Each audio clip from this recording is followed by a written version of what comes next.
আমি একজন 12 হাত দণ্ডি খাটছেন, তেনাকে জিজ্ঞেস করলাম যে 12 হাত কাটে, ওখানে বললো দেখুন আমার তো বয়স হয়েছে, আমি পারবো না, আমার ছেলে হ্যান্ডিক্যাপ হয়ে গেছে, আমার ছেলে ভালো হয়ে গেছে, আমি মানসিক ছিল তাই 12 হাত দণ্ডি কেটে মায়ের কাছে মানসিকটা পুরো করে গেলাম। গত পরশু দিন 3খানা বিয়ে হয়েছে। আমরা যারা বিয়ে হয়, যারা গরিব মানুষ বা যারা আমরা বড় মার, আমরা দুটো একটা করে শাড়ি একদিন করে বড় মা পরেন বেনারসি, এবং সেটাকে আবার পরিবর্তন করায়। সেই শাড়িগুলো আমরা গরিব বা যারা বিয়ে করেন, যারা চান, আমরা সেই শাড়িগুলো বিনা পয়সা তাদের হাতে তুলে দিই। এবং বড় মার যেটা ফল সমস্ত হাসপাতালে আমরা বিলি করি। বড় মার কাপড়, যে কাপড়গুলো হয়, আমরা 5,000 10,000 কাপড় আমরা দুর্গাপুজোর আগে বিলি করি। আমাদের কাছে যে কোনো ক্লাব, যে কোনো এনজিও যদি বলে আমরা শাড়ি বেতন করবো, কিছু দেন, আমাদের কাছে দরখাস্ত করলে আমরা সেটা দিয়ে দিই। বড় মা এখানে আসাতে যেভাবে তারাপীঠের বিভিন্ন বাসের পারিপার্শ্বিক পরিবেশটা পরিবর্তন হয়েছে, অর্থনৈতিক পরিবর্তন হয়েছে, তেমনি বড় মা এখানে থাকাতে এখানে মানুষের অর্থনৈতিক পরিবর্তন হয়ে গেছে। কেউ টিপ পরিয়ে 500 টাকা কামাচ্ছে, কেউ ডালা বেচে 1000 টাকা কামাচ্ছে। বিভিন্নভাবে মানুষ একটা আয়ের রাস্তা পেয়ে গেছে বড় মাকে কেন্দ্র করে।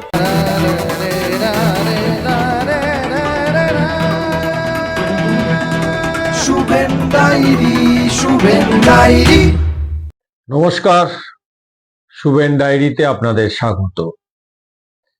শুভেন ডায়েরিতে আজকে না থাকবে রাজনীতির কচকচানি, না থাকবে খেলার খবর। আজ একটা ভিন্ন খবর আপনাদের সামনে হাজির করব। ধর্ম যার যার, বড় মা সবার। এই বড় মা নৈহাটির জাগ্রত বড় মা এই মুহূর্তে বাংলার গণ্ডি ছাড়িয়ে সারা ভারতে এই বড় মার মহিমা ছড়িয়ে পড়েছে ভক্তকুলের মনে। শুধুমাত্র বাংলার বিভিন্ন কোণ থেকে নয়, ভারত এবং ভারতের বাইরে থেকে বহু ভক্তকুল নৈহাটিতে হাজির হচ্ছেন বড় মা দর্শনে। কি এমন আছে বড় মার মধ্যে যে বড় মা টানে হাজার হাজার লক্ষ লক্ষ মানুষ তাকে শ্রদ্ধা জানাতে, তাদের মানুষের মনস্কামনা জানাতে, তার চরণে মাথা ঠেকাতে হাজির হচ্ছেন নৈহাটি বড় মার মন্দিরে।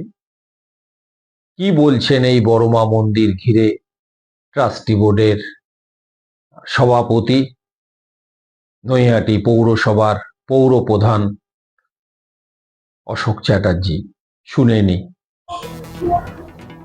এখানে ভবেশ চক্রবর্তী বলে একজন ভদ্রলোক ছিলেন। তা ভবেশ চক্রবর্তী একদিন শান্তিপুরে মেলা দেখতে গিয়ে একটা বড় কালী দেখেছে। তা ভবেশ চক্রবর্তীর মনে উদয় হয়েছিল, তৎকালীন চিন্তা ভাবনা এসেছিল যে নৈহাটিতে এরকম একটা কালী করা যায় কিনা। তা সেইভাবে ভবেশ চক্রবর্তী তৈরি করেন এবং তখনকার ছিল ভবেশ কালী হিসেবে। তারপরে আস্তে আস্তে আস্তে আস্তে বড় কালী হিসেবে রূপান্তরিত হয়। এবার তারপরে বর্তমান বড় মা হিসেবে সকলের কাছে বড় মা পূজিত। ঘটনা হচ্ছে, দেখুন, ভবেশ কালী তো দীর্ঘদিন হাতে রাখেননি পুজোটা, তারপরে এসে যায় সার্বিক একটা কমিটির হাতে।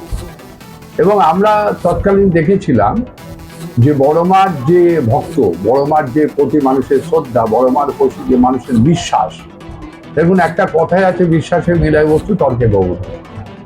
তা আমরা দেখে দেখে মনে হয়েছিল 2010 সালে আমরা মনে হয়েছিল যে বড় মা কেন একটা ঘরে প্রতিষ্ঠিত হবেন না, একটা বাড়িতে কেন তার গৃহপ্রবেশ করবে না।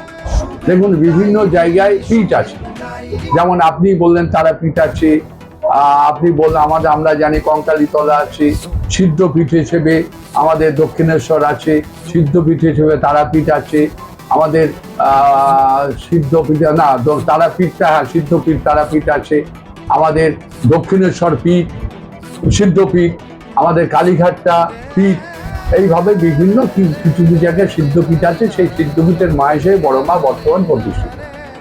এবং 2010 সাল থেকে আমরা বড় মার এখানে আমি আমার প্রবেশ করি। এবং যে বাড়িটা দেখছেন সেই বাড়িটা ছিল আমাদের আগরওয়ালদের ধর্মশালা। সেই ধর্মশালার আগরওয়ালদের সঙ্গে যোগাযোগ করে আমরা কিছু অংশীদার রাজি হয়, তারা বলে যে আপনারা নিয়ে আপনারা মায়ের প্রতিষ্ঠিত করুন। আর কিছু অংশীদার তারা টাকা চাই, আমরা যারা টাকা চেয়েছিল তাদের কাছে টাকা দিয়ে ওই জায়গাটা কিনে নিই। আমরা প্রথমে ফটো পুজো করি। আমরা নিচেই আমরা বড় মাকে মানুষের আবেগ, মানুষের বিশ্বাস, মানুষের শ্রদ্ধা, মানুষের ভালোবাসা দেখে আমরা বড় মাকে ফটো পুজো করেছি নিচেই। এবং তারপরে আমরা যখন ওই বাড়িটা পাই, বাড়িটা পাওয়ার পরে আমরা বড় মাকে প্রতিষ্ঠিত করার কষ্টি পাথরের মূর্তি করে করার চিন্তা ভাবনা আমাদের কয়েকজনের মধ্যে এলো। তার মধ্যে তাপস ভট্টাচার্য আছে, মানে যার নাম ওরফে ভজা, অয়ন আছে, দেবু আছে, বিভিন্ন লোক আছে। তার মধ্যে আমি একজন ছিলাম। ওদের নিয়ে বসে আমরা কষ্টি পাথরের মূর্তি প্রতিষ্ঠিত করার চিন্তা ভাবনা করলাম। আমরা এখান থেকে রাজস্থান যোগাযোগ করে আমাদের যিনি মিস্ত্রি সেই ধর্মেন্দ্র সাহেবের সঙ্গে যোগাযোগ করে আমরা একটাও কষ্টি পাথরের পাথর এনে এখানে বসে 3 মাস যাবৎ তৈরি করে বড় মার কষ্টি পাথরের মূর্তি করি। এবং তারপরে বড় মার এই বাড়িটি যেটা দেখছেন মন্দির রূপে তৈরি হয়েছে, সেই বাড়িটির মধ্যে বড় মার 22 সালে বড় মার মূর্তি প্রবেশ করে, বড় মার গৃহ প্রবেশ হয়। এবং সেই থেকে বড় মার পুজো চলছে। আপনি বড় মার দেখবেন, বড় মার মানুষের সামনগর থেকে দণ্ডি কেটে আসে, বড় মার এতে দেখবেন বারাকপুর থেকে দণ্ডি কেটে আসে। বিভিন্ন জায়গায় আপনি দণ্ডির দিন তো আপনার মানে পা ফেলার জায়গা থাকবে না। বড় মার যে বাইরে পুজোটা হয়, যে বাইরে মূর্তি পুজোটা তো এক মাস, বাইরের যে মাটির মূর্তি মায়ের, সেই মাটির মূর্তির মায়ের অলংকার আলাদা, এবং ভেতরে যে কষ্টি পাথরের মূর্তি দেখছেন তার মূর্তির অলংকারটা আলাদা। এবং আমরা দেখেছি ওখানে হাজার হাজার মানুষ দণ্ডি কাটছে, হাজার হাজার মানুষ দণ্ডি এখনো কাটে মানুষের। কিন্তু সেই বিশ্বাস নিয়ে দেখুন, আগেই বলেছি বিশ্বাসে মিলাই বস্তু তর্কে বহুদূর, মানত গঙ্গা মাইয়া না মানত ব্যয়তা পানি। তাই স্বাভাবিকভাবে বড় মার যে বিশ্বাস, বড় মার যে আস্থা, বড় মা এখন সিদ্ধপীঠ হিসেবে বিরাজ। আচ্ছা, এখন দেখা যায় আপনি যেটা বলছেন দণ্ডি কাটার কথা, আপনি বললেন ব্যারাকপুর, শ্যামনগর, ঠিক আছে, কিন্তু আমরা দেখেছি যাতায়াতের পথে যে বিশেষ করে শনিবার রবিবার নৈহাটি লোকাল বা যে সমস্ত ট্রেন শিয়ালদা থেকে আসছে বা রানাঘাট কৃষ্ণনগর থেকে আসছে, নৈহাটিতে প্রায় ট্রেন খালি হয়ে যাচ্ছে, সবাই বড় মার দর্শনে যাচ্ছে। এবং এই বড় মার বেশ কিছু অলৌকিক ঘটনা আছে যেটা মানুষকে আরো আস্থা, মানে মানুষ বড্ড বেশি ভরসা করে উঠছেন এই বড় মার প্রতি। সেরকম কয়েকটা অলৌকিক ঘটনার কথা কি আপনি জানাতে পারেন? দেখুন, আমরা তো মানুষকে দেখেছি অন্যভাবে। আপনি রেলের 12 লক্ষ টাকা পার মাস সেল বেড়েছে। ফেরিঘাটের মাননীয় মুখ্যমন্ত্রী এসেছিলেন, এসে ফেরি সার্ভিসের নাম বড় মা ফেরি সার্ভিস করে দিয়ে গেছে।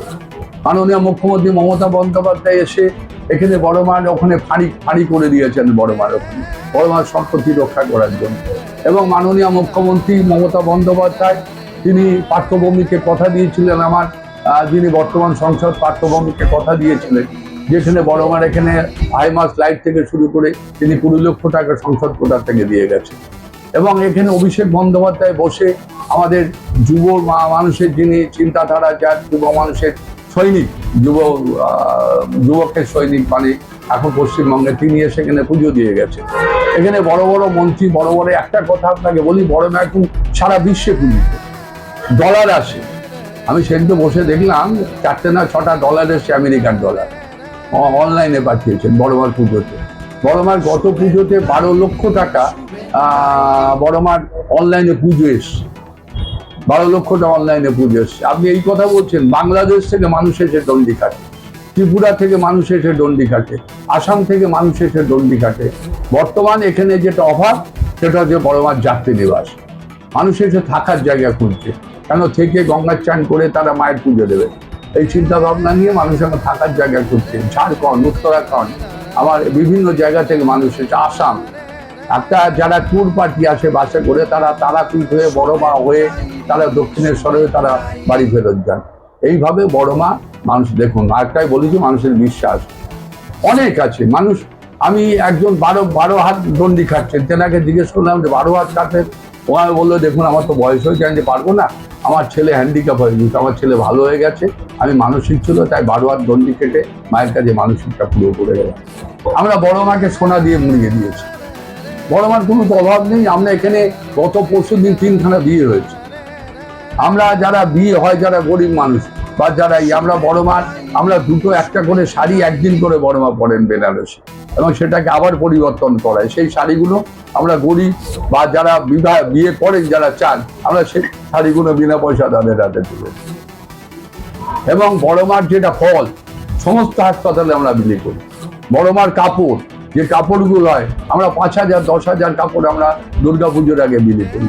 আমাদের কাছে যে কোনো ক্লাব, যে কোনো এনজিও যদি বলে আমরা শাড়ি বেতন করবো, কিছু দেন, আমাদের কাছে দরখাস্ত করলে আমরা সেটা দিয়ে দিই। আগে এটা হতো না। আগে মানুষের মা ছিলেন, কিন্তু মায়ের প্রতি মানুষের আস্থা ছিল না।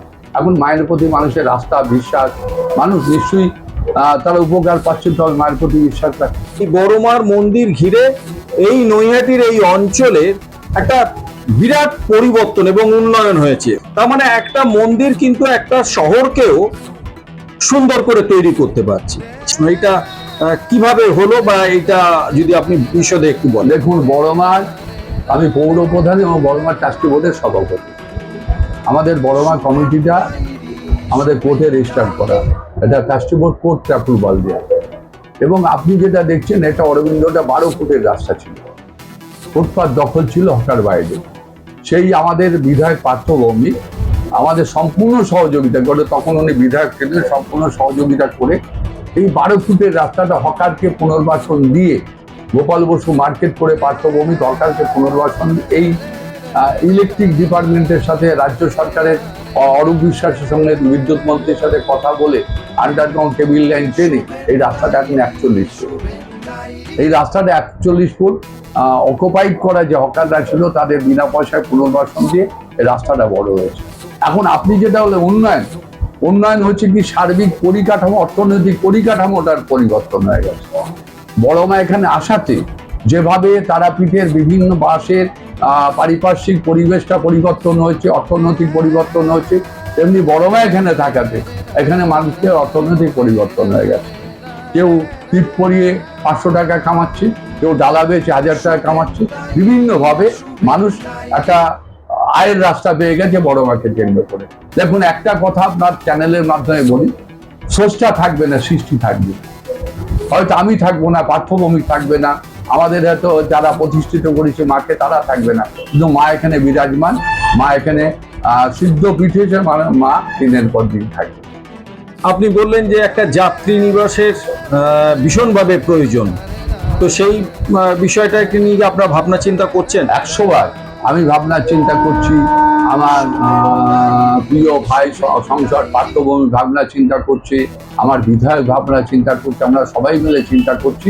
এখানে যাত্রী নিবাস এখন ভীষণভাবে প্রয়োজন। দেখুন, বাইরে থেকে, ঝাড়খণ্ড থেকে, উত্তরাখণ্ড থেকে যারা লোক আসছে, তারা এক রাত্রি থাকতে চায়। এবং আপনি ভাববেন না, এই যে কালী পুজো শুরু হবে তার আগের দিন বাংলাদেশ থেকে লোক আসবে, তারা থাকবে, থেকে গঙ্গার চান করে তারা দণ্ডি কাটবে। এবং আমাদের বিধায়ক, বর্তমান বিধায়ক সনদ দে, ওখানে কাপড় ছাড়া ঘাটের পাশে একটা ঘরও তার বিধায়ক কোটায় তৈরি হচ্ছে। তাই স্বাভাবিকভাবেই এই চিন্তাটা তো আমাদের থাকবে। শুনুন, আমরা তো সৃষ্টি করছি এবং মা আমাদের শক্তি দিয়েছেন সৃষ্টি করার। আমরা সেই সৃষ্টিটা কিভাবে রক্ষা হবে, নৈহাটি বা তথা পার্শ্ববর্তী অঞ্চলের মানুষের কাছে এই দৃষ্টান্তটা নিশ্চয়ই আমরা স্থাপন করার চেষ্টা করি।